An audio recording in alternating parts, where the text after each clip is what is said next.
पिता की डायरी, एक बेटी के लिए पारिवारिक कहानी। उसे एक डायरी मिली। उसने जब उसके पन्ने पलटे तो वे उसके पिता की लिखावट से भरे पड़े थे। इसी डायरी में उसे एक पिता का पत्र मिला जो उसके पिता ने अपने निधन से महज एक दिन पहले लिखा था।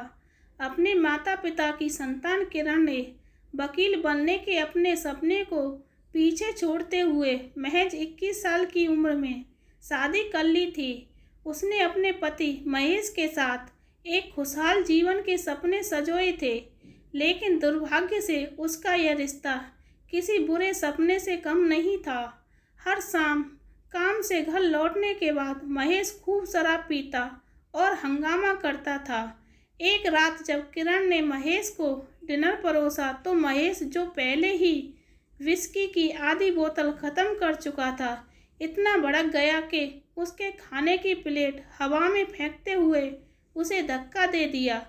फिर वह नशे में धुत होकर चिल्लाया, "यू आर बर्थलेस, तुम अच्छा खाना तक नहीं बना सकती।" यह सब देखकर अंदर तक हिल गई किरण ने महसूस किया कि वह अब इस यातना को और सहन नहीं कर सकती। उस रात जब महेश शराब पीकर बेहोश हो गया तो किरण हिम्मत जुटाकर वहां से भाग गई। वह अपने परिवार के पास वापस चली गई, जहां उसका भाई अंकित और उसकी पत्नी श्वेता रहते थे। हालांकि किरण ने उन्हें अपनी वापसी के बारे में सूचित कर दिया था, लेकिन वे उसे देखकर बहुत खुश नहीं थे।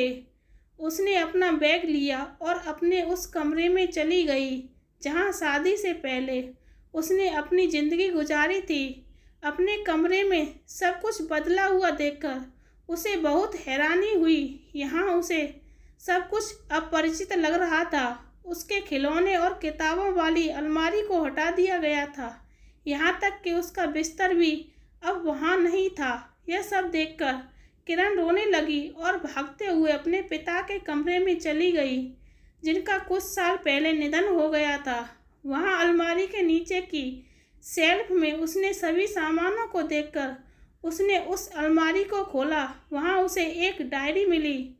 उसने जब उसके पन्ने पलटे तो वे उसके पिता की लिखावट से भरे पड़े थे। इसी डायरी में उसे एक पिता का पत्र मिला जो उसके पिता ने अपने निधन से महज एक दिन पहले लिखा था। फिर उसने पिता का पत्र पढ़ा। प्रिय किरण, मुझे उम्मीद है कि तुम ठीक हो। पिछली बार जब मैंने तुम्हें देखा था तो मुझे लगा था तुम खुश नहीं हो।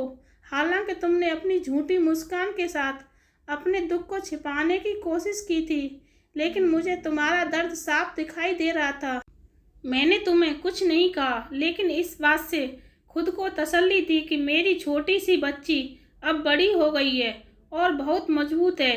किरण, मैं तुम्हें बताना चाहता हूँ कि मुझे तुम पर बहुत गर्व है, लेकिन हमेशा याद रखना कि दूसरों को खुश करने के लिए तुम्हें अपनी खुशी का त्याग करने की ज़रूरत नहीं है।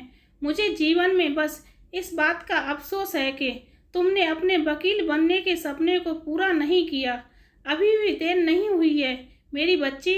मुझे तुम पर पूरा भरोसा है कि तुम अभी भी इसे पूरा कर सकती हो। मैं उम्मीद करता हूँ कि जल्द ही तुमसे फिर मुलाकात होगी मेरी प्यारी बच्ची। सदा खुश रहो और अपने परिवार का ख्याल रखो। तुम्हारे पापा। किरण अपने पिता का पत्र पढ़कर स्तंभ थी। उसे लगा कि जैसे उसके पिता उसके बगल में बैठकर ये शब्द उससे कह रहे हैं। उसके आंसू दृढ़ संकल्प में बदल गए। उसने दीवार पर अपने पापा की तस्वीर को देखा और कहा, धन्यवाद पापा, मैं आपको कभी निराश नहीं करूंगी। तब से 10 साल बीत चुके हैं। आज किरण एक सफल वकील है। उसका एक बड़ा ऑफिस है जहां पर प्रतिदिन कई क्लाइंट्स के साथ डील करती है। हर सुबह काम शुरू करने से खुशी उसको उसी के भीतर मिलेगी, इस बात को वह भूल चुकी थी। धन्यवाद।